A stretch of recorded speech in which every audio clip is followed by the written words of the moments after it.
May nakarating sa aking balita na dinalaw mo na naman daw si Narding sa kulungan. Oo ate, birthday niya kasi kaya dinalaw namin ng mga anak niya. Nag-aksaya pa talaga kayo ng pamasahin ninyo? Minsan lang naman, tsaka pinag-ipunan talaga naming mag-iina. Kaya nyo naman pala mag-ipon eh. Bakit hindi kayo makapag-ipon ng perang pambayad sa inutang nyo sa akin? Pasensya ka na ate ha, babayaran naman kita kapag nakaluwag-luwag na kami. Puro pasensya na lang ang naririnig ko sa'yo eh. Imbes na kasi inuna mo na lang bayaran ang utang mo sa akin, inuna mo pang dalawin ng kriminal mong asawa. Ate naman, wag mo namang sabihing kriminal ang asawa ko. Napagbintangan lang naman siya kaya siya nakulong. Kung napagbintangan lang siya, bakit nasa kulungan ang asawa mo? Mahirap kasi ipaliwanag ate, pero wag mo namang husgahan kagad ang asawa ko. Hindi mo naman alam ang totoong nangyari Sige, pagtanggol mo pa ang walang kwenta mong asawa. Natural lang naman na ipagtanggol ko ang asawa ko ate. Kaya kayo minamalas Hanggang ngayon, hindi mo pa rin mabitaw-bitawan niyang asawa mo. Pabigat lang talaga siya sa inyo. Tignan mo ang mga anak mo. Nagmana pa yata sa kanilang ama. Huwag ka naman magsalita ng ganyan sa pamilya ko, lalo na sa mga anak namin. Bakit hindi? Kung totoo naman ang sinasabi ko, nasasaktan ka? Sige ate, kailangan ko na kasing pumasok sa loob ng bahay May gagawin pa ako Diyan ka magaling ang umiwas kapag pinagsasabihan. Hoy Alicia, huwag mong kalilimutan yung utang mo. Kahit kapatid kita, matuto ka namang mahiya.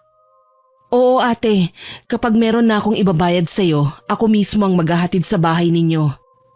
Narinig ko lahat ng mga pinagsasabi ng tiyahin ko kay inay. Nagising kasi ko dahil sa malakas na boses niya. Nagkataon pa na sa tapat ng kwarto ko sila nag-uusap. Hinilot-hilot ko muna ang sentido ko bago lumabas ng kwarto ko. Naabutan ko ang inay na nasa kusina. Nakatingin siya sa eskaparate na wala ng laman. Dahil sa lalim ng iniisip niya, hindi niya napansin ang paglapit ko. Nay? Oh anak, gising ka na pala. Kakain ka na ba? Mamaya na lang po. Bakit bumangon ka na kagad? Akala ko ba mamaya ka pa babangon? Gusto ko pa nga po sanang matulog ulit kaso ang lakas po ng boses ni Chang. Pasensya ka na anak, hindi ko naman kasi alam na pupunta ang tiyahin mo ng ganito kaaga dito sa bahay Sumahod na po ako kanina, Nay. Bayaran niyo na po siya para hindi na pumunta dito. Nakakahiya rin po kasi sa mga kapitbahay sa lakas ng boses niya. Sige anak, mamaya ipupuntahan ko siya sa kanila. Anak, may naalala pala ako. Dumating na rin kahapon yung bill ng kuryente at tubig. Hindi kaya kapusing ka na naman? Huwag po kayo mag-alala, Nay. Hindi po ako kakapusin. Bayaran niyo na rin po yun. Salamat anak. Mula nang makulong ang itay niyo, ikaw na ang umako sa naiwan niyang responsibilidad. Ayos lang po yun. Ako naman po ang panganay Ako na lang ang sasagot sa bigas natin. Bukas kasi may nagpapalabas sa akin. Sa Sabado naman sa sahod ang kapatid mong si Dondon. Siya na lang daw ang sasagot sa ulam natin sa buong linggo. Opo, sige Nay. Basta, huwag niyong abusuhin ang katawan niyo, ha? Ayokong magkasakit na naman kayo. Oo anak. Ibinigay ko na rin kay inay ang sahod ko. Agad na rin siyang umalis para pumunta sa bahay ng tiyahin ko. Ipinadala ko na rin ang bill ng ilaw at tubig para mabayaran na rin niya. Sa kanilang magkakapatid, ang inay lang ang mahirap. May kaya naman sina Tia Christy at iba niyang kapatid. Nakapagtapos lahat ng anak ng tiyahin ko. At ang dalawa nasa Canada pareho. Mula bata na sanay na kami na iba ang trato niya sa aming magkakapatid kumpara sa iba naming pinsan. Matagal ko na rin tanggap yun. Kaya kapag may salo-salo, hindi na ako pumupunta. Madalas kasi ako ang topic nila. Ugali na ng tiyahin kong yun na ipahiya ako sa mga kamag-anak namin.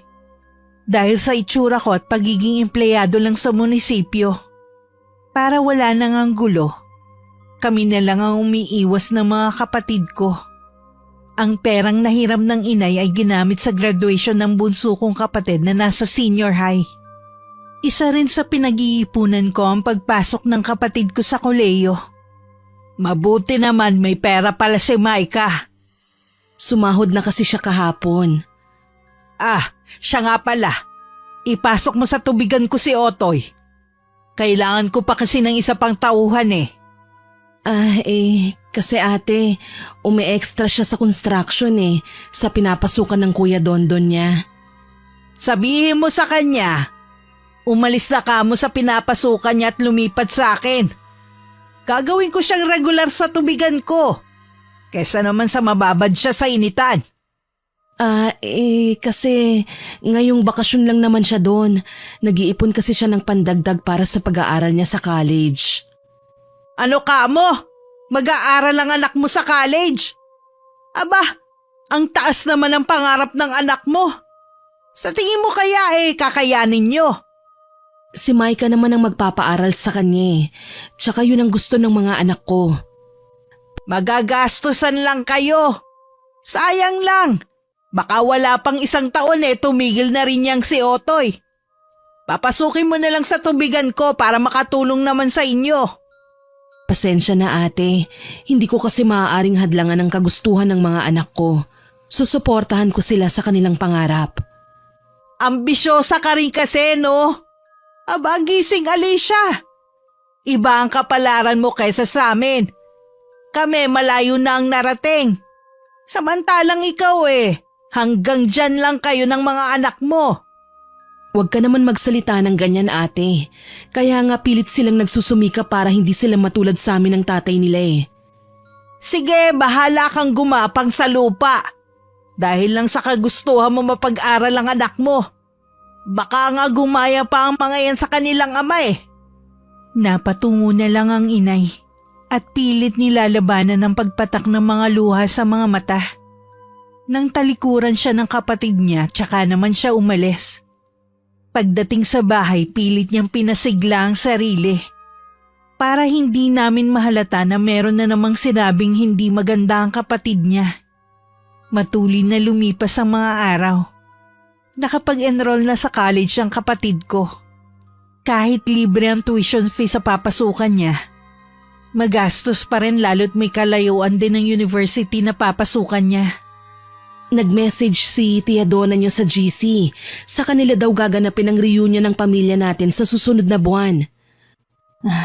Ngayon pa lang po, sabihin niyo na hindi tayo pupunta para hindi sila umasa. Nakakahiya naman anak kung hindi tayo pupunta. Nandun lahat ng kapatid ko at ng mga pinsan ninyo. Nay, hindi po ba kayo nagsasawa na tuwing may reunion o okasyon ng pamilya natin, lagi na lang kayong nasa kusina? Hindi naman po kapamilya ang turing sa inyo Gusto lang nilang dumalo kayo para merong tagaligpit. Hayaan mo na anak. Pinapadalhan naman nila tayo ng mga tirang ulam Tsaka kailangan nating makisama. Hindi po kita pipigilan, Nay. Dahil alam kong sabik rin kayo makasama ang mga kapatid ninyo. Pero hindi po kami sasama magkakapatid. Sigurado na hahanapin kayo, lalo ka na. Opo naman, hahanapin talaga nila ako dahil wala silang pagtatawanan. Pagpasensyahan mo na lang sila, Iha, kung lagi ka nilang ginagawang katatawanan. Tanggap ko naman po na pangit ako, mataba ako, hanggang dito na lang ako. Hindi na makakapag-asawa. Ang hindi ko lang kasi matanggap, yung paano kayo tratuhin ng mga kapatid ninyo. Kaya, kung gusto ninyo pumunta, bahala ho kayo. Kung hindi kayo pupunta, lahat na lang tayo. Sigurado hong papatak ng linggo ang reunion. Mamasya na lang po tayo sa araw na yon para kung sakaling may sumundo sa inyo dito walang tao. Matagal na rin tayong hindi nakakapag-banding. Maganda nga yung plano mo. Siguradong matutuwa ang mga kapatid mo. Sigurado po yon, lalo na si Otoy na ang hilig sa gala. Sinabihan ko ang inay na wag na lang magbukas ng GC nila. Naging abala naman siya sa mga ginagawa niyang ekstrang trabaho katulad ng paglalaba. Gusto rin niya kasi na may ambag siya kapag namasyal kami. Dumating ang araw ng reunion. Madaling araw pa lang ay umalis na kami. Malayo din kasi ang pupuntahan namin. Sa bahay ng pinsan ng Itay kami pupunta, na malapit sa tabing dagat ang bahay. Nagdala lang kami ng konting pasalubong para sa kanila at baon namin. Tingnan mo ang mga kapatid mo. Kanina pa ang mga yan parang hindi napapagod. Kanina nga po eh. Nagkape ko na ang mga yan. Nagsabuyan ba naman ang buhangin? Minsan talaga parang mga aso't pusa ang mga yan. Sayang nga lang hindi natin kasama ang Itay nyo. Hindi po ako nawawala ng pag-asa na balang araw makakasama na rin natin ang Itay. Tama ka anak, may awa ang Diyos. Balang araw pakikinggan din niya ang mga dasal natin. Ha?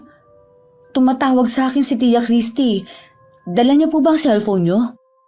Hindi iniwan ko sa bahay kanina Pasira-sira na rin naman kasi yun. Kaya siguro sa akin tumatawag dahil hindi niya kayo makontak.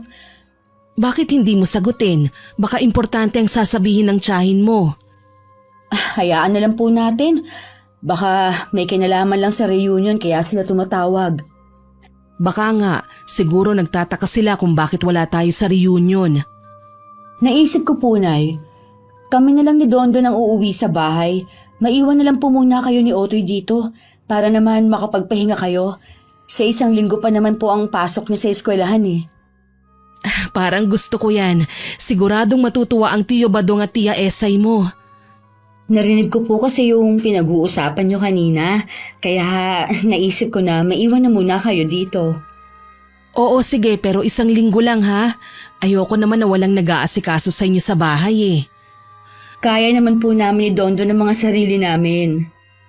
Nung hapon nga kami na lang ni Dondo nang umuwi ng bahay. Pagdating agad na sinabi sa amin ng kapitbahay na ilang beses may nagpunta sa bahay at hinahanap kami. Tinanong pa kami ng kapatid ko kung saan kami nanggaling. Pero tipid ng ngiti lang ang sinagot ko. Kilala kasing tsismosa ang kapitbahay naming yun. Kaya tamad akong makipag-usap. Kinabukasan naman maagang lumuwas ang kapatid ko. Isinasama kasi siya ng foreman nila sa project sa Maynila. Mas malaki daw kasi ang arawan doon kesa dito sa amin. Maaga na rin akong pumasok sa trabaho. Iba kasi ang kutob ko ng araw na yun. Kesa masira ang araw ko sa biglang sulpot ng mga kamag-anak namin, mabuti nang umiwas na lang. Pag-uwi ko ng hapon, sinalubong agad ako ng kapitbahay namin at sinabing galing doon ang tiyahin ko. Tumango lang ako at saka pumasok na sa loob ng bahay. Katatapos ko lang magbihis ng pambahay nang makarinig ako ng mga katok sa pinto. Kayo po pala, Chang. Mano po? Sige na. Bagong manicure lang kasi ko. Pasok po muna kayo. Gusto niyo po ba ng kape? Wag na, hindi naman yun ang ipinunta ko rito Nasaan pala ang nanay mo? Nasa bahay po ng kamag-anak ni Itay. Anong ginagawa niya ron? Nagbabakasyon po sila ni Otoy. Walang-wala na nga kayo. Nagagawa pang magbakasyon ng inay at kapatid mo. Hindi naman po gagastos doon ng inay. Tsaka gusto rin po ng mga kamag-anak ng Itay na doon muna ng ilang araw ang inay namin. Hanggang kailan sila doon? 1 linggo po. Baka naman hikahos din sa buhay ang tinitirhan ng inay nyo. Doon pa siya nagsusumiksik. Kahit po ganun masaya po nilang tinanggap ang inay at si Otoy. Bakit nga pala hindi sumasagot ang inay mo sa mga tawag ko? Kahit ikaw hindi rin. Bakit pala hindi kayo umattend sa reunion? Imposible naman na nakalimutan ninyo. Matagal na yung pinag-usapan sa GC Wala po talaga kaming balak umattend. Bakit naman? Para kayong hindi pamilya. Hindi talaga kayo marunong makisama. Kayo po ba? Marunong ba kayo makisama? Anong ibig mong sabihin? Kaya lang naman ninyo gusto kaming umattend para may tagahugas kayo ng mga ginamit sa kainan. Tapos kami, gagawin nyo lang katatawanan at para meron kayong ipapahiya sa mga bisita. Hindi ba? Tama ako? Bastos kang sumagot ah! Hindi po ako bastos. Nagsasabi lang po ako ng totoo. Wala ka pa nga may pagmamalaki, akala mo kung sino ka na. Kaya siguro ayaw niyo umattend na magkakapatid. Dahil naiinggit kayo sa mga pinsan niyo nakatapos at may magandang trabaho. Hindi po totoo yan. Hindi kami ganun pinalaki ng mga magulang namin. O talaga? Tanggapin niyo na lang kasi na kahit anong gawin niyo. Hanggang laylayan lang kayo ng mga pinsan ninyo. Mananatili lang kayong mga pobre habang buhay. Matinding pagpipigil lang sa sarili ang ginawa ko. Para hindi na humaba ang pagtatalo namin ng tiyahin ko. Sigurado kasing ipagkakalat niya ang ginawa kong pagsagot-sagot sa kanya. Ayoko namang madamay pa ang inay. Gaya ng inaasahan ko, kalat na sa mga kamag-anak namin ang pagtatalo namin. May dagdag bawas na kwento pa yun ng tiyahin ko. Hindi ko nalang pinansin ang mga tanong sa akin ng mga pinsan ko. Mas nag-focus na lang ako sa trabaho ko. Lalo't may plano kami ng kapatid kong si Dondon. Nang dumating ang inay at kapatid ko galing sa bakasyon, agad siyang ipinatawag ng tiyahin ko. Ako na ang humihingi ng dispensa sa ginawa ng anak ko. Mabait naman si Micah, baka pagod lang sa trabaho. Ang sabihin mo, may ugali talaga ang anak mong yon. Palibasa kasi vocational course lang ang kinuha. Swerte na nga lang niya nakapasok siya sa munisipyo. Huwag kang mag-alala ate, pagsasabihan ko siya pag uwi ko. Ikaw naman kung kailan alam mong may reunion tayo. Tsaka mo naman naisipang magbakasyon. Biglaan lang kasi yun eh. Naghagila pa tuloy kami ng makakatulong sa pagliligpit. Imbis na sana ikaw na lang ang gagawa. Hindi rin naman kasi pupunta ang mga anak ko, kaya pumunta na lang kami sa kamag-anak ng itay nila. Ayaw nilang pumunta kasi ano? Mga naiinggit sila sa katayuan ng mga pinsan nila, ganun ba? Hindi yun ang dahilan. Ayaw lang nilang makarinig ng pang-iinsulto mula sa inyo. Ayaw nila na pagsasabihan ka mo kung totoo naman eh. Kung wala ka nang sasabihin, aalis na ako ate. Pati ikaw nagmamalaki na rin. Pare-pareho na lang kayo ng mga anak mo. Oras na mangailangan ka na naman ng tulong, gagapang ka na naman palapit sa akin. Sigurado yun. Nang makauwi ang inay at nakita ko ang anyo niya, alam kong nakarinig na naman siya ng masasakit na salita mula sa kapatid niya. Nang makita niya akong nakatingin, pilit siyang ngumiti na hindi naman umabot sa mga mata. Ano na naman po ba ang sinabi sa inyo ni Chang? Ay, ganun pa rin. Hayaan na lang natin. Kahit ano naman ang gawin natin, hindi na magbabago ang tingin nila sa atin. Masakit lang po kasi na kahit wala tayong sinasabi, pinalalabas nilang tayong masama sa ibang kamag-anak natin. Patawarin niyo ako. Hindi sana ganito ang buhay natin kung hindi nakulong ang ama ninyo. Mula lang naman noon, nag-iba na ang tingin sa atin ng mga kamag-anak natin eh. Naniniwala po ako na balang araw, magbabago rin ang lahat. Meron nga po pala akong sasabihin sa inyo. Ano yun, Iha? Plano po ni Dondon na mag-abroad. Nag-iipon lang po kami ng pera. Saan naman ang plano niya pumunta? Sa Korea po. Sawa na rin po kasi siya sa ginagawa sa atin ng mga kamag-anak nyo. Kaya yun na lang po ang naiisip niya para mabago ang buhay natin. Hindi naman ako tututol kung sakali man. Ang akin lang, sana sarili niyang kagustuhan, hindi dahil sa ibang tao. Gusto rin naman po niya eh. Kaya nga po, sinusuportahan ko siya. Kaya pala sobrang sipag niya sa pagtatrabaho. May plano pala siyang mag-abroad. Kailangan ko rin palang magsipag para matulungan ko rin siya. Magtutulungan po tayo para sa iisang pangarap. Walang nakakaalam sa balak na pag-alis ng kapatid kong si Dondon. Pinakalihim-lihim talaga namin yon. Kahit ang inay halos araw-araw tumatanggap ng labahin. Para lang mabilis kami makaipon. Kumpleto na kasi ang requirements ng kapatid ko. Nakapag-aral na rin siya ng Korean language. Meron na rin siyang agency na inaplayan. Makalipas nga ang 3 buwan nakaalis na ang kapatid ko. Nalulungkot man pero kailangan naming magsakripisyo. Huwag na po kayong umiyak, Nay. Dapat nga masaya kayo dahil nakaalis na si Dondon. Hindi ko lang kasi maiwasan na malungkot. Wala na nga ang tatay niyo sa piling natin. Ngayon naman ay wala na rin si Dondon. Balak naman po niya na magbakasyon kapag nakadalawang taon na siya. Matagal pa yun. Ngayon pa nga lang miss na miss ko na ang kapatid ninyo. Ganoon din po si Dondon. Kaya lang, nagsakripisyo siya para sa atin. Kaya po dapat, hindi natin sayangin ang ginawa niya. Wala po dapat makaalam kung saan siya naroon. Tayong pamilya lang po niya ang nakakaalam sa pag-alis niya. Alam ko naman yun. Wala akong pagsasabihan na kahit sino. Huwag po kayong magpakita ng ganyan sa mga kapatid niyo, lalo na kay Tia Christy. Oo naman, tsaka bihira naman kaming magkita ng tiyahin mo eh. Balita ko nagbabakasyon sila sa Boracay. Balang araw po makakapagbakasyon rin tayo sa Boracay. Kasama na natin nun ang itay. Ang hiling ko lang, makalaya na ang itay nyo.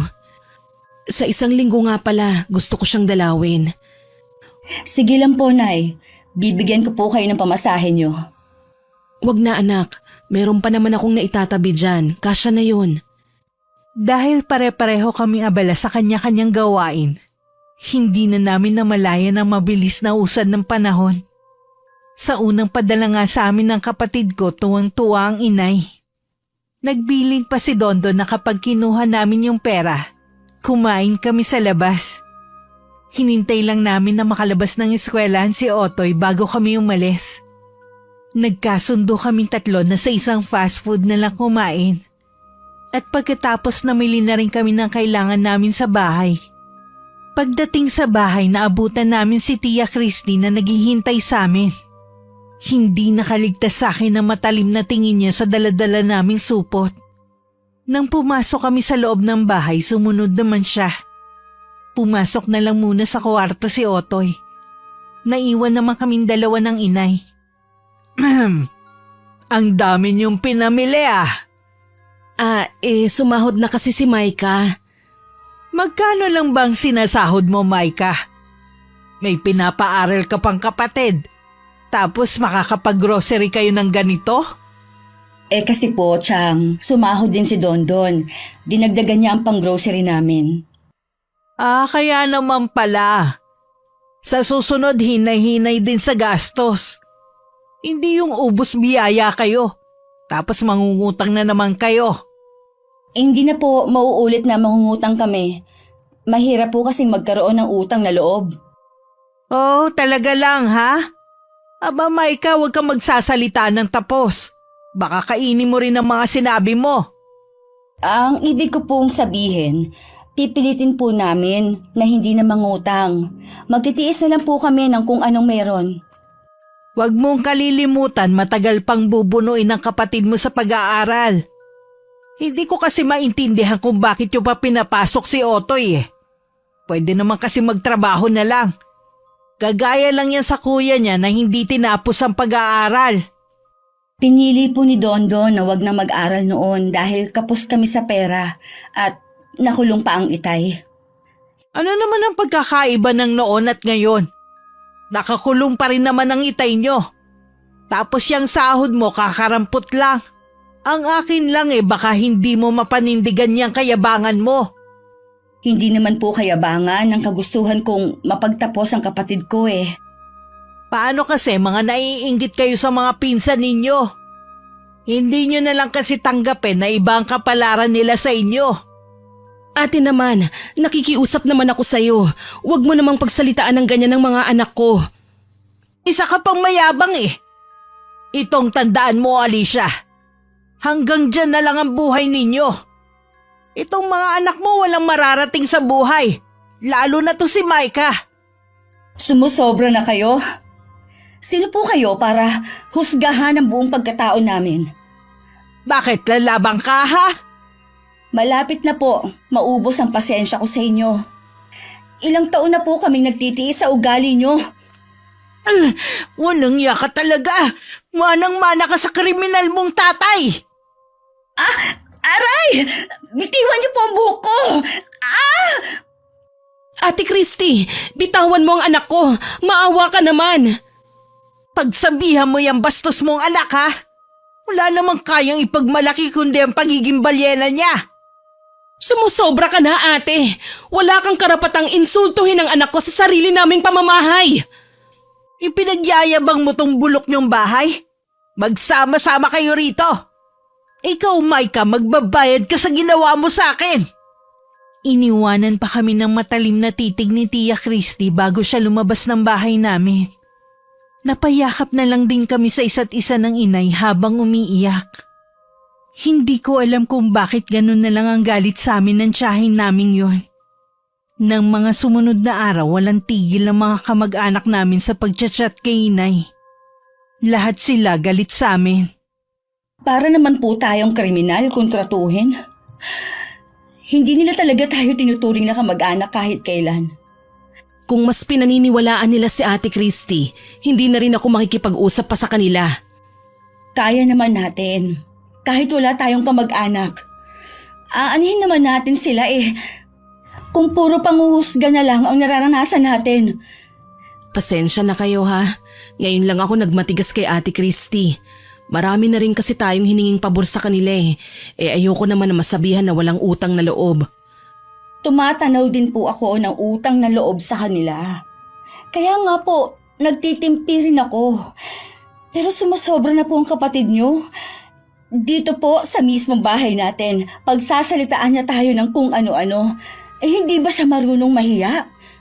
Ang inaalala ko lang, ang pagbabanta niya sa'yo. Hanggang salita lang naman yun si Chang eh. Sa bagay nga. Iniisip ko nga po, Nay, kung maghanap na lang kaya ako ng ibang trabaho.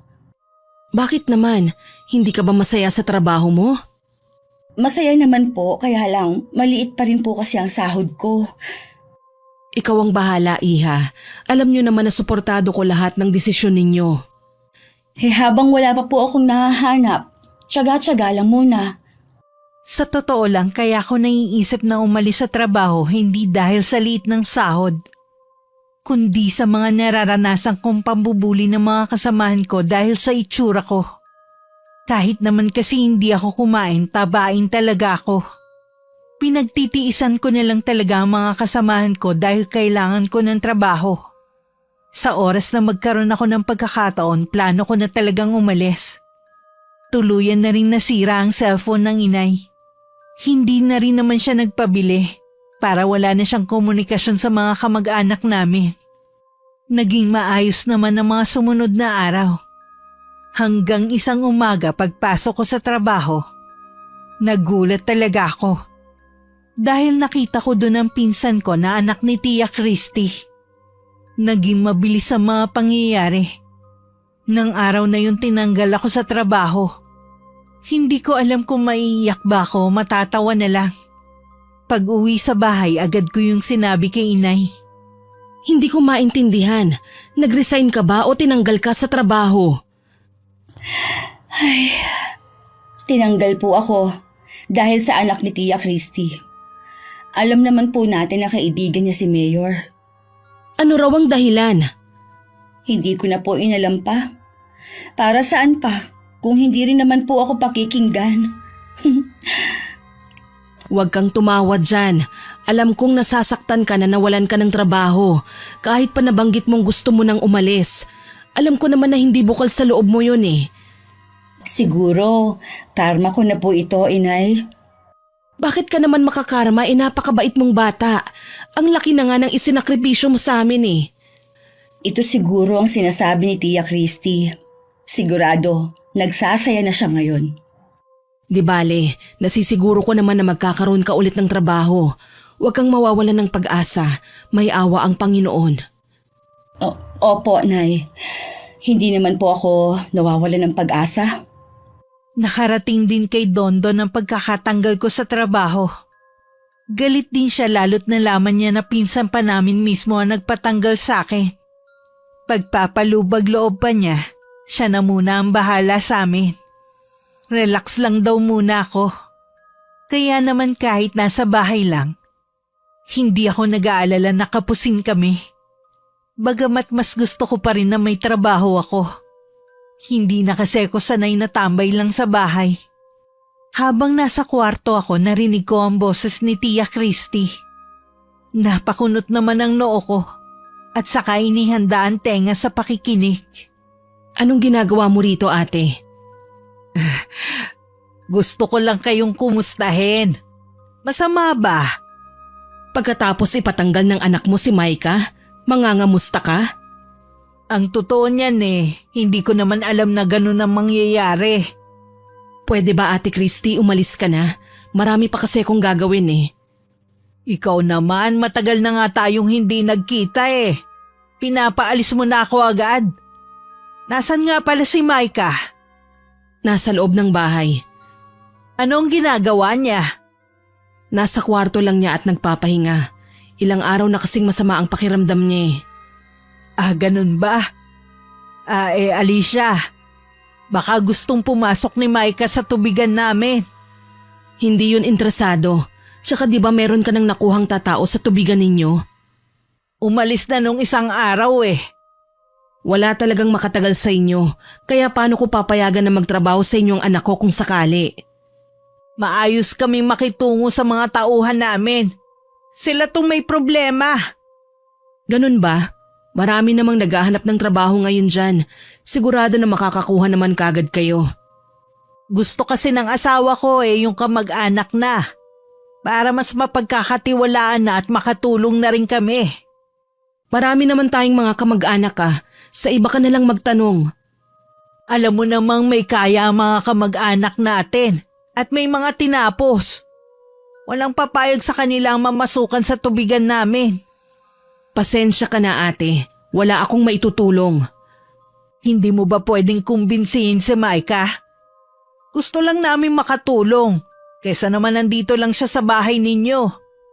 Kung talagang totoong nagmamalasakit kayo, bakit mo siya pinatanggal sa munisipyo? Sinabi ko naman sa'yo na hindi yun ang intensyon ko. Kaya nga gusto kong makabawi sa kanya Na ano, kuhanin siya sa tubigan niyo? Para ano, api-apihin ang anak ko? Umalis ka na, ate, bago kita ipagtulakan. Ang taas naman ng pride niyo. Pasalamat nga kayo, ako na ang lumalapit Mag-isip ka nga, Alicia. Nag-aaral pa ang bunso mo, no? Walang trabaho si Micah. Sa kayo kukuha ng panggastos. Huwag mong problemahin yun. Si Dondon na ang bahala sa amin. Ano? Sa construction lang naman nagtatrabaho ang anak mong yon? Hanggang kailan niya kayo masusuportahan? Wala ka nang pakialam doon, ate. O sige, aalis na ako. Pero pakatandaan mo, wag kang lalapit sa akin para humingi ng tulong. Huwag kang mag-alala, ate. Hindi na mauulit na lalapit pa kami sa inyo. Nang marinig ko ang mga sagot ni Inay kay Chang, hindi ko maiwasan na mapangiti. Dati kasi hindi marunong sumagot at mga tuwiran ng inay. Kaya inaabuso siya ng kapatid niya. Malaki rin talaga ang naitutulong kapag alam na kaya na naming tumayo sa sariling paa. Hindi naman makapaniwala ang Chang sa pagmamatigas ng inay. Kahit nung paalis na siya, palingon-lingon pa rin siya. Nang wala na ang tiyahin ko, tsaka ako lumabas. Kanina ka pa ba gising? Opo, Nay. Narinig ko rin po ang pinag-uusapan ninyo ni Chang. Ang tagal kong naging bulag sa mga ginagawa sa atin ng kapatid ko. Masyado ko ring minaliit ang sitwasyon natin noon dahil na rin sa kakulangan sa pera. Sinabi ko naman sa inyo noon, sinasamantala nila ang sitwasyon natin. Pwede naman tayong hindi pumayag pero sabi nyo, lagi naman tayong nakakahingi ng pabor. Pero lahat ng yon may kapalit. Oo nga, anak. Mula ngayon, hindi na ako papayag na maliitin nila tayo. Tama po yan, Nay. Sabi nga ni Dondon, kung makakalipat nga daw tayo para malayo na tayo sa mga mata ng mga mapanghusga nating kamag-anak Sayang naman itong bahay na naipundar ng ama ninyo. Tsaka ito na lang ang maipapamana namin sa inyo kung sakaling mawala na kami. Yun nga po ang sabi ko. Nag-iipon lang daw po siya para maipagawa itong bahay natin. Kaya nga po, gusto ko na rin makahanap ng trabaho eh. Huwag kang tumigil sa pagdarasal. Makakahanap ka rin ng trabaho na nakalaan para sa'yo. O di kaya, bakit hindi ka magnegosyo? At least wala kang magiging amo. Kapag po wala pa akong nakukuhang trabaho ngayong buwan na to, Mula na nanggaling sa amin ng tiyahin ko, hindi na ulit siya nagpunta. Lagi pa rin namin siya nakikita sa labas. Maging ang pamilya niya pero hindi kami pinapansin. Marami rin silang patama sa amin sa Facebook. Alam namin na para sa amin yun. Dahil kami lang naman ang pobreng kamag-anak nila. Dahil hirap makakuha ng trabaho, nagpasya na lang akong sundin ang sinasabi ng inay at ni Dondon na magnegosyo na lang ako sa bahay bilang online seller sa TikTok.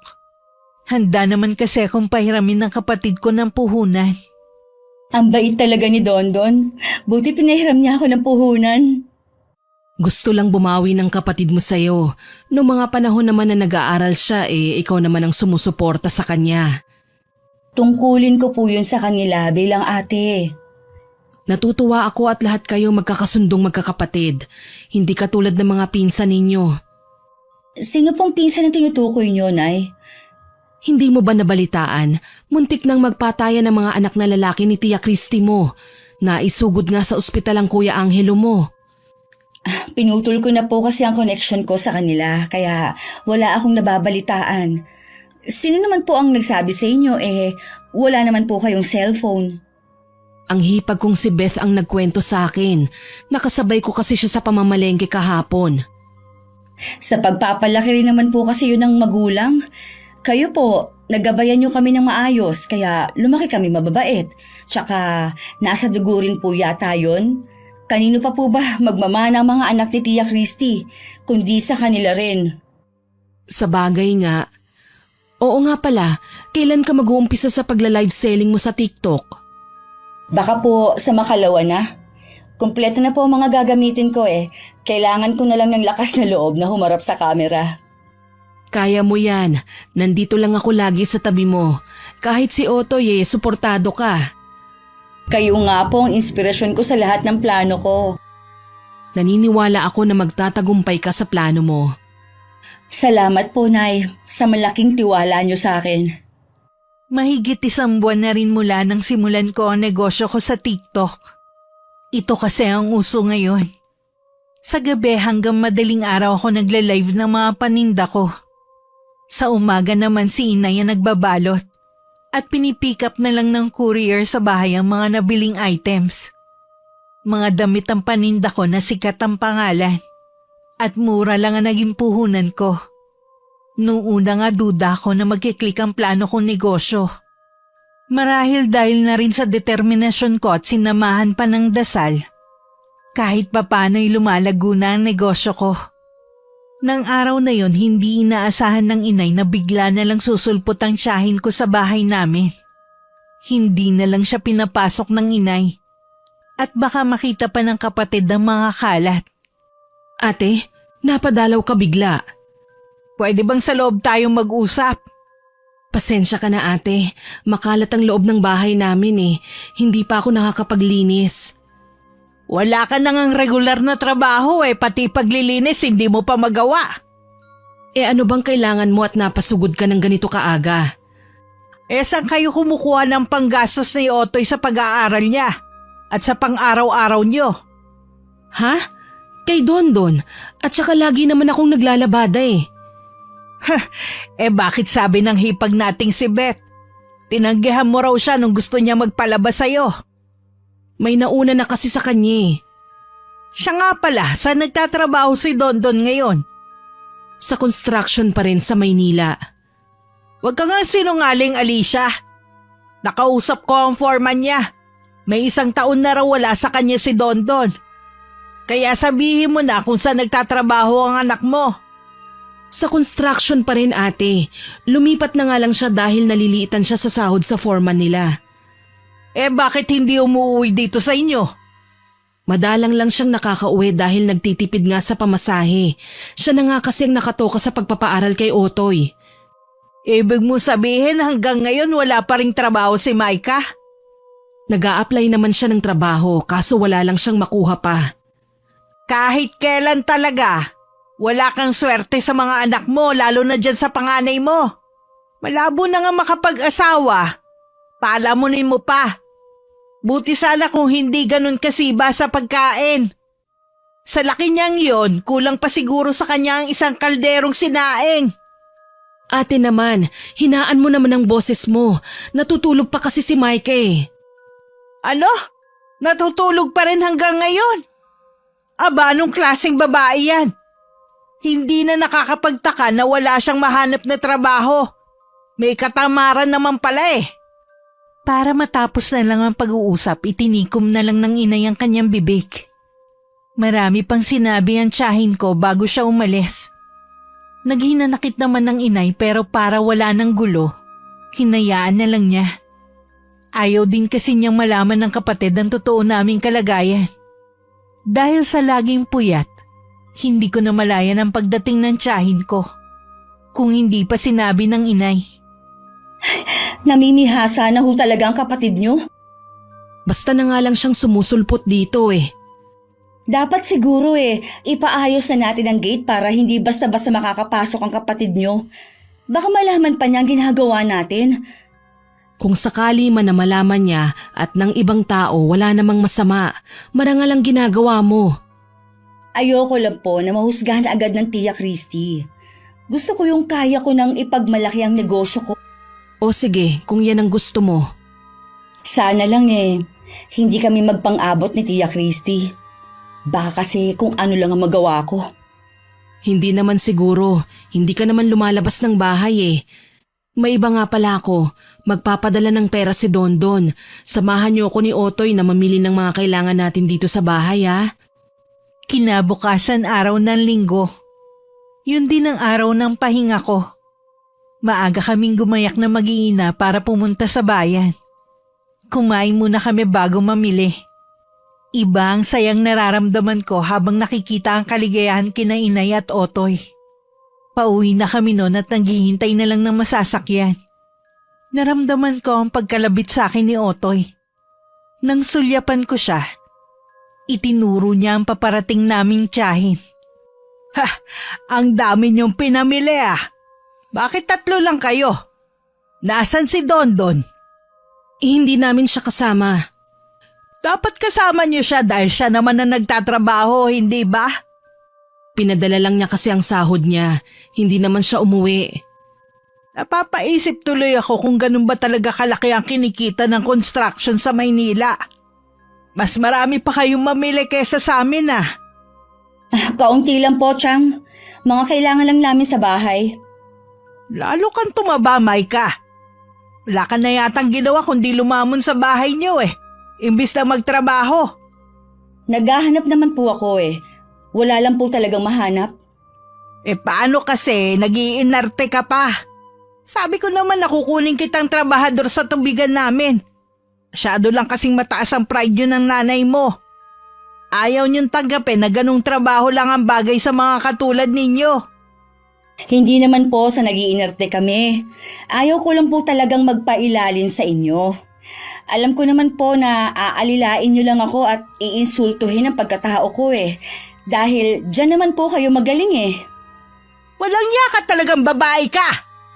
Sige, subukan mong saktan ng anak ko. Kinukonsinti mo pa talaga ang ginawa ng anak mo? Anong klaseng ina ka? Hindi ko siya kinukonsinti. Pinagtatanggol ko lang ang anak ko. Magbabayad kayong mag-iina. Hindi ko to makakalimutan. Lagi naman po kayo nagbabanta Hindi nyo na po kami matatakot pa. Wala pa nga kayong nararating sa buhay, akala nyo kung sino na kayo? Yan pa lang naman ang kaya nyong bilhin, napakayabang nyo na agad. Kahit na makauwi na kami ng bahay, nagpupuyos pa rin ang kalooban ko. Sadya yata talagang may mga tao na uubusin ang pasensya mo. Pinaubaya ko na lang kinainay ang pag-aayos ng mga pinamili namin. Nagkulong muna ako sa kwarto at kachat ang kapatid kong si Dondon. Katatapos lang ng trabaho niya ng mga oras na yon. Lahat ng ginawa ng tiyahin namin sinabi ko sa kanya. Sinabihan niya ako na lumipat na lang kami na matitirhan. Kahit siya na lang ang umako ng pagbabayad ng upa. Sinabi ko naman yun kay inay at sa kapatid ko. Hindi tayo pwedeng umalis dito. Naiintindihan ko naman po kayo. Kaya lang, hindi po tayo magkakaroon ng katahimikan dito. Alam mo naman na maraming alaalang itay nyo sa bahay na ito. Kung malalaman lang ng itay ang ginagawa sa atin ng kapatid nyo, baka ito rin po ang ipayo niya. Hindi naman na siguro tayo guguluhin pa ni Ate Christy pagkatapos ng sinabi natin sa kanya. Sana nga po, Nay. Pero kilala nyo naman ang kapatid nyo. Hindi yun nakakatulog hanggat hindi nakakaganti sa atin. Ipagdasal natin na tumigil na siya. Wala rin naman siyang mapapala eh. Nag-aalala din po kasi sa atin si Dondon eh. Ang mabuti pa, huwag ka nalang magkwento sa kanya ng mga nangyari dito sa atin. Baka maapektuhan pa ang trabaho ng kapatid mo ron. Maraming pinapakalat na balita ang tiyahin ko. Hindi lang tuloy sa mga kamag-anak namin kami masama, maging sa ibang tao. Kahit nasasaktan, pilit ko na lang yun inaalis sa isip ko. Inabala ko na lang ang sarili ko sa negosyo ko. Ang inay naman hindi na rin gaano naglalalabas ng bahay namin. Lingid sa amin ang tsismosa naming kapitbahay ang nagre-report sa tiyahin ko na lagi daw kaming maraming pera. Hindi rin nakaligtas dito ang nakikitang courier na laging nagpupunta sa bahay para mag-pick up ng mga parcel ng mga item na ibinebenta ko sa live. Naku anak, mukhang dito ka nayayaman. Araw-araw na lang na marami ang umu-order sa'yo eh. Oo nga po, Nay. Kapag ganito lagi, hindi na natin magtatago ang negosyo natin.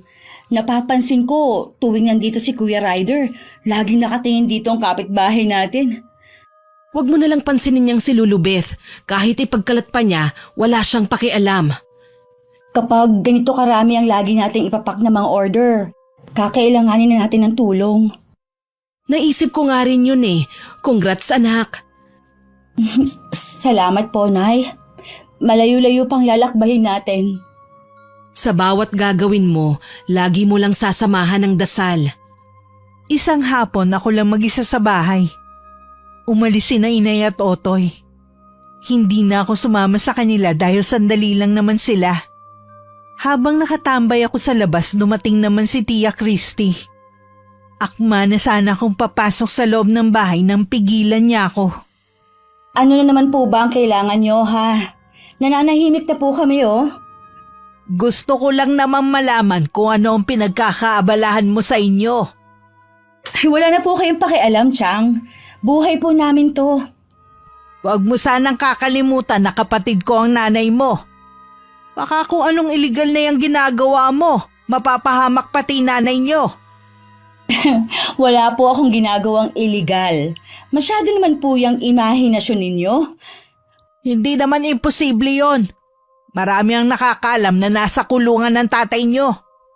Kung may sasabihin kayong masama sa tatay ko, mabuti pang umalis na kayo. Talaga yung ugali mo kuhang-kuha mo sa tatay nyo. Napapansin ninyo ang sama ng ugali ko, pero yung sama ng ugali ninyo, hindi nyo po nakikita. Ay, ito ha. Payo ko lang sa'yo. Kung sino man ang lalaking kasabwat mo, tumigil na kayo. Pakisabi rin po sa taong nagsusumbong sa inyo, may kaso na po ang pagiging tsismosa.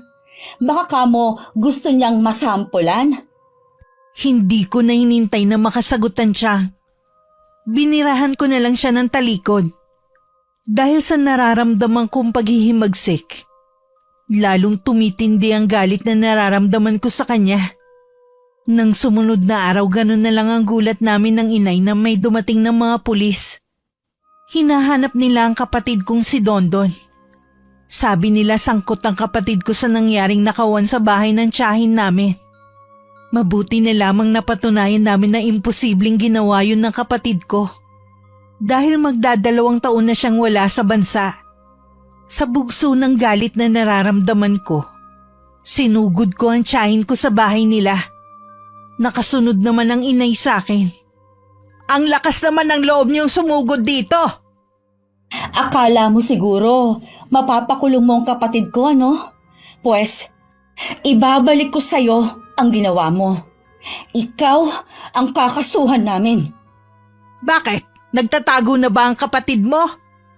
Kahit saan pa siyang lupalop magtago, mahuhuli siya ng mga pulis. Magnanakaw ang kapatid mo. Talaga po, ha? Kaya niyo ba yung patunayan? Pinaghahanap na nga siya eh. Kung ako sa inyo, kung ayaw niyo madamay, huwag niyo na siyang itago pa. Hindi namin siya tinatago. Walang kasalanan ang kapatid ko. Ganun ba kalaki ang galit niyo sa amin, ha? Gagawan niyo ng kwentong kapatid ko para lang makulong? Huwag mo akong pagbibintangan na gumagawa ng kwento. Baka gusto mo pati ikaw sampahan ko ng kaso. Baka kasabot ka ng kapatid mo sa pagnanakaw kaya lagi kayong maraming pera. Pues, kahit ano pa po ang gawin ninyo, hindi niyo kami mapapakulong. Dahil napatunayan naman namin na magdadalawang taon ang nasa abroad ang kapatid kong si Dondon. Anong sabi mo? Nagsisinungaling ka lang.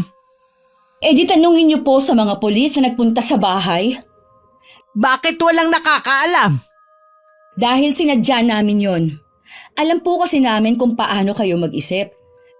Kaya kahit wala akong trabaho, kaya namin kumain ng 3 beses o higit pa. Mga manloloko! Karma na sa inyo ang mapahiya. Leche kang babae ka! Bumalik ka rito! Hinila na ako ng inay palayo sa lugar na yun. Narinig pa namin ang masasamang salitang lumabas sa bibig ng tiyahin ko. Pagdating sa bahay, tinawagan ko ang kapatid kong si Dondon at kinuwento ang nangyari. Nag-aalala naman siya sa pwede pang mangyari sa amin. Kinumbinsi niya ulit kami na umalis na sa bahay. Pero nagmamatigas pa rin ang inay. Ilang beses pa kaming ginulo ng tiyahin ko. Tingin ko ba sa kanya na babaliw na sa matinding galit sa amin? Hindi niya matanggap na lahat ng ibinibintang niya sa amin ay hindi totoo. Nakarating na rin sa kanya ang negosyo ko. Mabuti nilang walang nakakaalam ng pangalan ng shop. Kahit ako, hindi ko na rin alam ang nangyayari sa kapatid kong yun. Sumagi nga sa isip ko na baka meron siyang pinagdadaanan. Ano naman po ang pagdadaanan nila? Nasa kanila na lahat. Malaking bahay, mga sasakyan at negosyo. Nasa ibang bansa pa ang iba niyang anak. Mga tapos pa sa magagandang eskwelahan. Mas maswerte pa rin sila kesa sa atin. Nagsimula lang naman nagalit sa atin ang tiyahin mo nung hindi tayo umattend sa reunion. Wala po silang karapatan na magalit sa atin. Hindi nila tayo alila para pasunurin sa lahat ng gusto nila. Napapagod na rin talaga ako. Sana naman tigilan na niya tayo. Ayaw niyo naman po kasing umalis sa lugar na to eh. Di ba pinaliwanag ko ng dahilan? Opo, pero ang sa akin lang naman, wala na tayong katahimikan dito. Siya nga pala, dadalawin ko ang tatay niyo sa 1 linggo. Sasama ka ba? Sige po, sasaba ako sa inyo. Dahil siguro sa nangyaring pagkakapaya lalong nagalit sa akin ng tiyahin ko. Lumalabas kasi sa lugar namin na puro kasinungalingan lang ang binabato sa amin. Ang iba naming kamag-anak ay biglang bumait sa amin. Lalo't nakikita nila ang malaking pagbabago sa buhay namin. Pero imbes na matuwa, nakaramdam ako ng inis. Madalas na rin silang dumadalaw sa bahay. Ang ginagawa ko, umaalis ako. Gaya ng araw na yun. Nasa may basketball court ako noon. Nanunood sa mga batang naglalaro. Nakaupo ako sa malayo sa karamihan kaya walang nakakapansin sa akin. Naramdaman ko na may umupo sa tabi ko. Paglingon ko, isang matandang lalaki na may mga dalang paninda na gamit sa kusina. Mukhang hindi maganda ang pakiramdam niya. Ayos lang po ba kayo, Lolo? Medyo nahihilo lamang kasi ako. Napakainit kasi ng panahon. May tubig po ba kayong dala? Kanina pa nauubos. Kanina humihingi ako sa may tubigan. Pinagtabuyan lamang ako ng babae. Wala kasi akong pambili . Kilala ko po yun. Masama po talaga ang ugali ng babaeng yun. Halata nga sa kanya. Dito lang po kayo. Bibilhan ko na lang po kayo ng tubig. Nako, nakakahiya iha. Wala po yon. Hintayin niyo lang po ako dito ha. Malapit lang naman ang tindahan sa pwesto namin. Nagmadali na akong pumunta sa tindahan at bumili ng malaking mineral water. Binilhan ko na rin ng matandang lalaki ng pagkain niya. Pagbalik ko, nadatnan kong nakasandal ang matanda at nakapikit. May humaplos na awa sa puso ko sa itsura nito. Lolo, ito na po ang tubig. Binilihan ko na rin po kayo ng pagkain. Salamat sa iyo, Ining. Napakabuti mo. Alam ko po kasi kung paano malagay sa sitwasyon ninyo. Kanina'y napansin ko na tila may bumabagabag sa iyo. Ang lalim kasi ng iniisip mo. Marami lang pong naglalaro sa isipan ko. Minsan, naiisip ko kapag sobrang bait, lalong inaabuso ng ibang tao, lalo't kamag-anak. Nababasa ko rin sa mga mata mo. Ang galit na matagal mo nang kinikimkim. Gusto mo bang ilabas yan? Kung ang ibig niyo pong sabihin ay gumanti ako, hindi po kami tinuruan ng gano'n ng mga magulang namin. Kung itatago mo lang kasi ang nararamdaman mo, ikaw din ang mahihirapan. Bibigat lalo ang nararamdaman mo at baka magkasakit ka pa niyan. Paano ko po ito mailalabas? Ayoko naman po na maging masama ang tingin sa akin ng mga tao.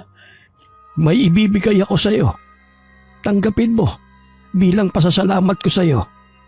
Itim na kandila at libreta? Para saan po ito? Magagamit mo yan laban sa taong kagalit mo. Pwede mo siyang maparusahan gamit ang mga yan. Hindi ko po alam kung paano ito gagamitin eh. Nakasulat sa libreta na yan ang mga dapat mong gawin. Kasi po, Lolo... Sige na, Iha. Tanggapin mo na yan. Sige na nga po. Wala naman talaga akong balak gamitin ang bagay na ibinigay ng matandang lalaki. Balak ko na lang sana yung iwan. Pero nagbago ang isip ko. Itatago ko na lang siguro. Pagdating sa amin naabutan ko ang inay at si Tia Christy. Matindi ang kanilang pagtatalo. Nakita ko pang itinulak ng tiyahin ko ang inay. Mabilis ako nakalapit at tinulungan ng inay na makatayo. Matalim ko pang tinitigan ng tiyang. Kulang na lang talaga maglabas ng talimang mga mata ko.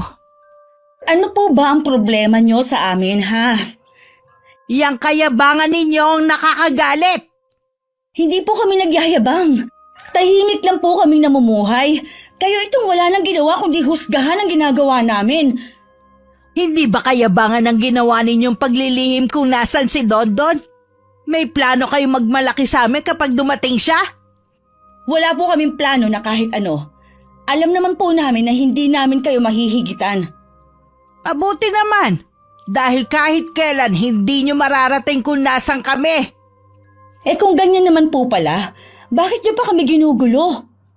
Mula ngayon, hindi ko na itinuturing na kapatid ng nanay nyo. Yun lang po ba?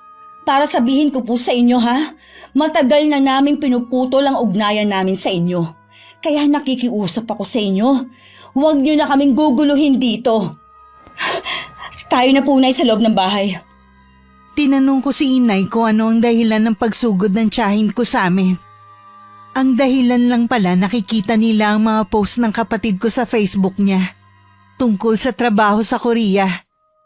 Naiiling na lang ako matapos marinig ang sinabi ng inay. Lahat na yata ng ugali ay nasa tiyahin ko na. Nung gabing yon nag-usap kami ng inay na ipaayos na ang gate namin. Para hindi na makapaglabas-pasok ang tiyahin ko o kahit na sino. Mabuti nilang may sapat na ipon na ako para doon. Wala pang 1 linggo may gate na ang bahay. Tinaasan din namin ang pader. Para hindi nasisilip ang loob ng tsismosa naming kapitbahay. Baka naman naubos na ang ipon mo, anak. Aba, tinaasan mo pang pader natin. Daig pa natin ang nakakulong. Hindi na natin makita ang labas. Hayaan niyo na po, Nay. Makakabawi pa naman ako. Ang importante, hindi na basta-basta makakapasok dito ang kapatid ninyo o kahit na sino. Oo nga pala, lumapit sa akin itong kapitbahay natin na si Lulubeth. Humihingi ng dispensa sa ginawang pagsusumbong. Huli na kamo. Ang laki na ng perwisyong ginawa niya sa atin eh. Imbis na manahimik siya, kung ano-ano pang dinaldal niya kay Chang. Mukha naman siyang nagsisisi na eh. Hay nako, Nay. Huwag na nga natin pag-usapan yung kapitbahay natin. Kumukulo lang ang dugo ko. Parang ang mainitin lagi ang ulo mo nitong mga huling araw. Siguro po dahil sa dami na nangyari. Magpahinga na tayo. Siya nga pala, maaga akong luluwas bukas. Ikaw na munang bahala sa kapatid mo, ha? Oo nga po pala. Ano kaya ang dahilan bakit kayo pinapapunta ng pinsan ng Itay sa kanila? Hindi ko nga alam eh, pero nararamdaman ko na masaya siya. Ay, sana nga po eh. May magandang balita sila sa inyo. 2 araw ang paalam ng inay sa amin. Abala naman ang kapatid ko sa kanyang pag-aaral kaya madalas na magkulong sa kwarto niya. Habang naghihintay ng oras ng pagla-live selling ko, naisipan ko munang buklatin ng libreta na ibinigay ng matandang lalaki. May nakita kong pangalan sa may pabalat ng libro. Lauro. Ito siguro ang pangalan ni Lolo. Ha? Ano tong mga larawan na to? Hindi ko naman maintindihan dahil Latin yata ang nakasulat. Teka, libreta ba to ng barang? Oo nga, tungkol ito sa pambabarang. Bigla kong naisip na gamitin yun kay Tia Christy para makaganti man lang kami ng pamilya ko. Nakakaramdam man ng takot pero mas nanaig pa rin sa akin ang kagustuhan na makapaghiganti. Itinabi ko muna yun para masimulan ko na ang gagawin kong pagla-live selling. Habang nagtatrabaho, panakanak ang sumasagi sa akin ng libreta. Kinabukasan tumawag ang inay para ipaalam na hindi muna siya makakauwi. Hindi ko naman naramdaman na may problema. Pagkakataon ko na rin yun para pag-aralan ko ang nilalaman ng libreta. Madali lang palang pag-aralan ang nilalaman ng libreta eh. Parang kusa na siyang naiintindihan ng utak ko. Kailangan ko lang sindihan ang lahat ng kandila. Kailangan hindi mamamatay ang apoy. Paulit-ulit kong binigkas ang mga salitang Latin sa libreta. Habang nakaharap sa mga nakasinding kandila. Habang isinasagawa ko ang orasyon. Inaalala ko ang lahat ng ginawa ng tiyahin ko sa amin mula nung mga bata kami. Hanggang sa kasalukuyan. Kulang na lang sumambulat ang galit ko sa dibdib ko. Gabi-gabi ko yun ginagawa. Napansin ko rin parang hindi nauubos ang kandila. Sa 5 araw dumating ang inay. Kitang-kita sa kanya ang saya. Nang ikwento niya sa amin ang dahilan kung bakit siya pinatawag ng pinsan ng Itay. Kahit kami ni Otoy napaiyak sa tuwa. Naibenta na raw ang lupang minana ng magpipinsan sa kanilang lolo. Malaki-laki rin na napagbentahan na hindi na kami mamamroblema pagdating sa pera. Sigurado na matutuwa ang Itay nyo nito. Kailangan ko siyang madalaw para masabi ko sa kanya. Sa laki po ng pera na yan, Nay. Pwede na nating maipagawa itong bahay o di kaya bumili na lang sa ibang lugar. Kaya nga kailangan kong makausap ang Itay ninyo. Buong akala ko talaga puro hirap at pagdurusa na lang ang mararanasan natin. Sabi ko naman sa iyo may awa ang Diyos. Iaalis din niya tayo sa sitwasyon na puro problema. Hindi na tayo pwedeng matahin ng mga kamag-anak nyo, Nay. Kung iniisip mo na maghigante, wag anak. Piliin mo pa rin na maging mabuti. Opo, Nay. Baka dahil din sa perang natanggap nyo, magbago ang pakikitungo nila sa inyo. Pakikiharapan ko naman sila ng maayos, pero kailangan merong limitasyon din. At saka hindi ko naman pera ito sa tatay niyo yun. Doble ang sayang naramdaman ng Itay nang dalawin namin siya at sabihin namin ang balita. Napag-usapan din nila ni inay na ipaayos na ang bahay namin. Sa tagal kasi luma na at marami na rin sira lalo na sa may kusina. Pag-uwi namin agad ko naman hinarap ang libreta. Muli ako umusal ng mga salitang Latin na galing doon. Nang mag-umpisa na kami sa pagpapagawa sa bahay, maraming kapitbahay ang nakiusyoso. May mga nagtatanong pero tipid lang silang sinasagot ng inay. Bakit po kayo pinuntahan ni Tia Beth? Nangungumusta lang naman. Tsaka mabait naman sa atin ang Tia Beth mo noon pa. Maliban sa asawa niya at mga anak. Micah, ngayon meron na tayong pera. Sana naman ay huwag kang magbabago. Ayokong isipin nila na totoo ang binibintang ng Tia Christy mo sa atin.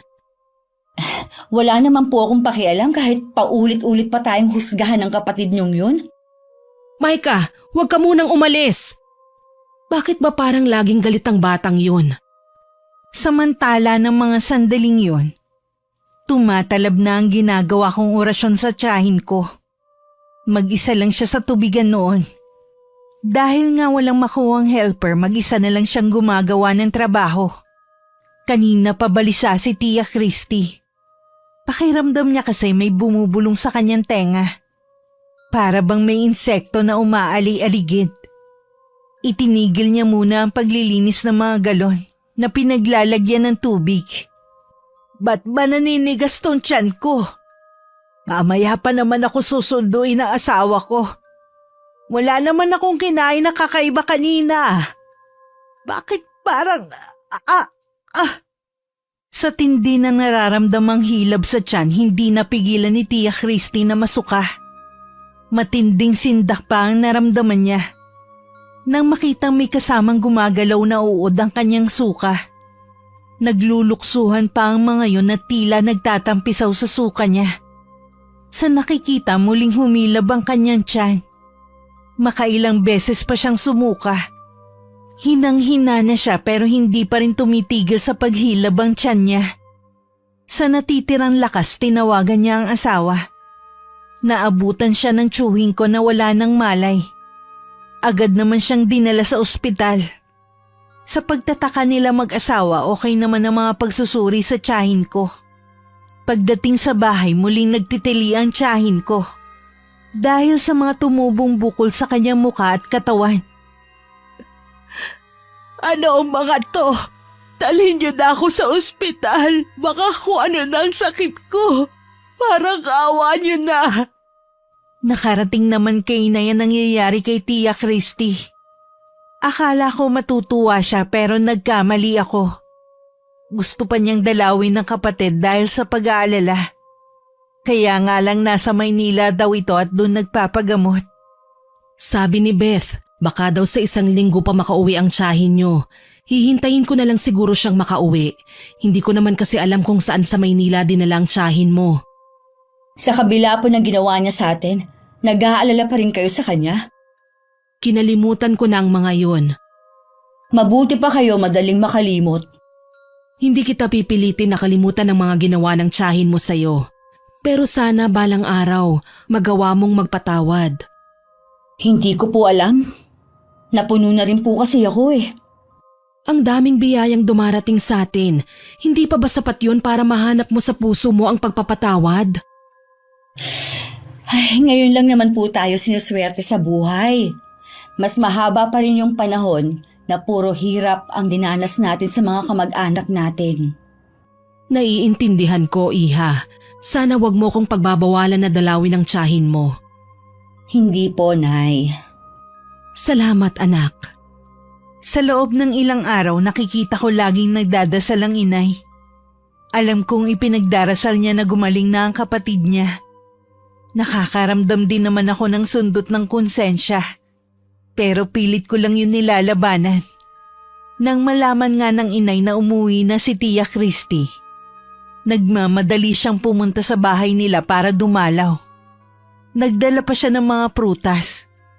Pagdating sa bahay ng tiyahin ko, maluwag siyang tinanggap ng bayaw at mga pamangkin. Sinamahan pa siya sa isang silid kung saan naroon ang kapatid niya. Alicia, ikaw nga ba yan? Ako nga ito, Ate Christy. Kumusta ka na? Hindi mabuti. Kung saan-saan ako dinala ng pamilya ko. Pero hindi pa rin ako gumaling-galing sa sakit na dumapo sa akin. Ano bang sabi sa'yo ng mga doktor? Pare-pareho sila ng sinasabi. Wala naman daw makitang diferensya sa akin. Paano nila maipapaliwanag ang mga dumadaming bukol sa katawan ko? Oo nga, ate. Tsaka bakit parang pumipintig-pintig ang mga bukol mo? Sobrang sakit ng mga to. Hindi ako pinapatulog sa gabi. Pakiramdam ko rin marado na ng kung anong insekto ang tenga ko. Laging may umuugong. Sinubukan niyo na ba ulit magpatingin sa espesyalista? Huwag dapat kayong sumuko. Gustuhin ko maghanap ng magagaling na doktor, ayaw na rin naman ng asawa ko at mga anak. Mauubos lang daw ang pera namin, pero hindi ako gagaling. Yun lang ba ang mahalaga sa kanila? Pera? Baka nga hanggang dito na lang ako. Huwag mong sabihin yan. Manalig ka lang. Gagaling ka. Tingnan mo ang mga sugat ko, Alicia. Buhay pa ako pero inuuod na ako. Bakit ganyan ang mga sugat mo, ate? Parang hindi ordinaryo ang sakit na dumapo sa'yo. Hindi kaya nababarang ka? Ano? Barang? Sino naman ang pwedeng gumawa nito sa akin? Huwag mo nang isipin ang bagay na yon. Maghahanap ako ng magaling na albularyo. Salamat ha. Sa kabila ng mga ginawa ko sa'yo, ikaw pa talaga ang tutulong sa akin. Alam mo ba na yung iba nating kamag-anak, isang beses lang dumalaw sa akin para pa silang nandidiri. Ang paggaling muna ang isipin mo, ate, hindi ang ibang tao. Aalis ka na ba agad? Babalik na lang ako. Maghahanap pa ako ng albularyo. Magdasal ka lagi. Walang masigit na makapangyarihan kundi siya. Halos hindi nabitiwan ni Tia Christy ang kamay ng inay nang magpaalam siyang uuwi na. Pagdating sa bahay, kita ang labis na pag-aalala ng inay. Hindi rin siya gaanong nakakain ng hapunan. Dahil sa kuryosidad, hindi ko na rin natiis na magtanong sa kalagayan ni Tia Christy. Ano pong lagay ni Tia Christy? Ay, nakakaawa ang kalagayan ng tiyahin mo. Sabi ko nga wag mawawalan ng pag-asa eh. Ano po ba ang totoong sakit ng tiyang? Parang malala na po kasi kung magsalita kayo eh. Tingin ko binabarang ang tiyahin mo. Paano niyo po nasabi na may bumabarang kay Chang? Sigurado ko, iha, na mayroong sumasalbahe sa tiyahin mo dahil sa mga sugat niya. Sa dami po ng may galit sa kanya, mahirap na pong ituro kung sino ang may gawa. Kaya nga eh. Nay, kapag po binabarang, pwede po bang mamatay yung biktima? Ganun na nga ang mangyayari. Maliban na lang kung babawiin nung nambarang sa kanyang sumpa. Sa ngayon, kailangan kong makahanap ng magaling na albularyo na lalaban sa bumabarang kay ate. Hindi ko maiwasang matakot na baka malaman ng inay na ako ang bumabarang sa kapatid niya. Wala tuloy ako sa sarili habang nagla-live selling ng gabing yun. Pamali-mali ako ng sinasabi. Nagdahilan na lang ako sa mga viewer na masama ang pakiramdam ko. Na naunawaan naman nila. Marami pa rin naman ako na ibenta ng gabing yun. Nakaramdam na naman tuloy ako ng sundot ng konsensya habang nagbabalot ng mga order. Biglang sumagi sa isip ko ang sinabi ng inay na maraming biyaya ang dumarating sa amin. Patawarin ko na kaya ang tiyahin ko. Sapat na ba ang paghihirap niya para mapagbayaran ang mga ginawa niyang kasalanan sa amin? Bigla ko naisip ang mga ginawa ni Tia Christy. Nagpa siya kung hindi bawiin ang barang sa tiyahin ko. Kumpiyansa rin ako na hindi makakahanap ng albularyo ang inay. Buong maghapon nun ang inay na wala sa bahay. Nagpaalam siya kaninang umaga na may pupuntahan lang. Kahit hindi sabihin, alam kong naghahanap siya ng albularyo. Nang makauwi ng bahay, baka sa mukha ng inay ang kawalan ng pag-asa. Bakit ngayon lang po kayo? Kayo na pa namin kayo hinihintay ni Otoy eh. Dumaan na rin kasi ko kay Ate Christy. Lalong lumalala ang kanyang kalagayan. Kanina nga sigaw siya ng sigaw sa sobrang sakit ng nararamdaman niya. Huwag na lang po kayong dumalaw kay Chang. Apektado na rin po kasi kayo eh. Ipinapaubaya ko na lang sa Panginoon ang kalagayan ng kapatid ko. Naway bigyan pa siya ng pagkakataon na mabuhay ng matagal. Ganun na nga lang po talaga ang magagawa niyo. Binabagabag na talaga ako ng konsensya ko. Lalo't araw-araw umaalis ang inay para maghanap ng albularyo. Kahit puyat nung nagdaang gabi, hindi naman ako dalawin ng antok. Ewan ko ba? Paglabas ko ng bahay parang may sariling isip ang mga paa ko na humakbang papuntang simbahan. Pagtapak pa lang ng mga paa ko sa sahig ng simbahan, tila may humaplos na mainit na kamay sa puso ko. Napaiyak na lang ako habang kinakausap ko siya at sinasabi ang lahat ng bigat na nasa dibdib ko. Lumabas lang ako ng simbahan nang malapit ng gumabi. Sa kauna-unahang pagkakataon din nakaramdam ako ng tunay na kapayapaan. Pagdating sa bahay, pagpasok ko sa kwarto ko, naroon ang inay. At hawak ang libreta. Nay? Sa'yo ba ang libreta na ito, Micah? Alam mo ba kung ano ito? May nagbigay lang po sa akin yan. Sino? Sabihin mo kung sino siya. Isang matandang lalaki na naglalako ng paninda. Huwag mong sabihin na ginamit mo ito sa tiyahin mo. Patawarin niyo ako, Nay. Nagdala lang po ako ng matinding galit ko at sama ng loob. Masama anak ang gumanti. Hindi ba yan ang lagi naming sinasabi sa inyo ng tatay ninyo? Patawarin niyo po ako. Nagsisisi na ako sa ginawa ko. Kung ano man ang ginawa sa'yo ng Tia Christy mo, ipasa Diyos mo na lang ang lahat. Ibigay mo sa Kanya ang lahat ng bigat sa dibdib mo. Ginawa ko na po yan, Nay. Galing ako sa simbahan kanina. Salamat anak. Alam kong mananaig pa rin ang kabutihan sa puso mo. Nang sandaling yun tinapos ko na ang ginawa kong pangbabarang sa tiyahin ko. Ang mga kandilang itim at libreta'y binaon ko na sa lupa gaya ng utos ng inay. Sinabi rin niya na baka nakilala kong matanda ay ang nangunguha ng kaluluwa at ikinukulong nito habang buhay sa walang hanggang karimlan. Gumagala daw talaga yon para maghanap ng mga taong puno ng galit at hinanakit sa puso para pagbigyan ng itim na kandila at libreta. Makalipas nga ang 1 linggo na balitaan namin na magaling na si Tia Christy. Dumalaw rin siya sa amin para magpasalamat kay inay. At personal na humingi ng kapatawaran sa amin. Micah, sana mapatawad mo ko sa lahat ng mga masasakit na nagawa ko sa iyo. Yung nangyari sa akin na nagmulat sa mga mata ko sa mga naging kasalanan ko. Wala na po yun. Sana po mapatawad niyo rin po ako. Yung mga sinabi mo, tama lang sa akin. Dahil tumanda ako na walang pinagkatandaan. Tutal, nagkapatawaran na tayo. Kalimutan na natin ang nangyari. Pamilya pa rin tayo. Yun ang mahalaga. Dahil sa nagawa kong kasalanan sa tiyahin ko, naging ilag ako sa kanya. Araw-araw din ako humihingi ng kapatawaran sa Panginoon sa malaking pagkakasalang nagawa ko. Nang taong din yun nakalaya na ang aking ama. Yun din ang pinakamagandang biyaya na natanggap namin ng pamilya ko. Ang mabuo kami pagkatapos ng ilang taon na sakripisyo, hirap at pagdurusa. Wakas,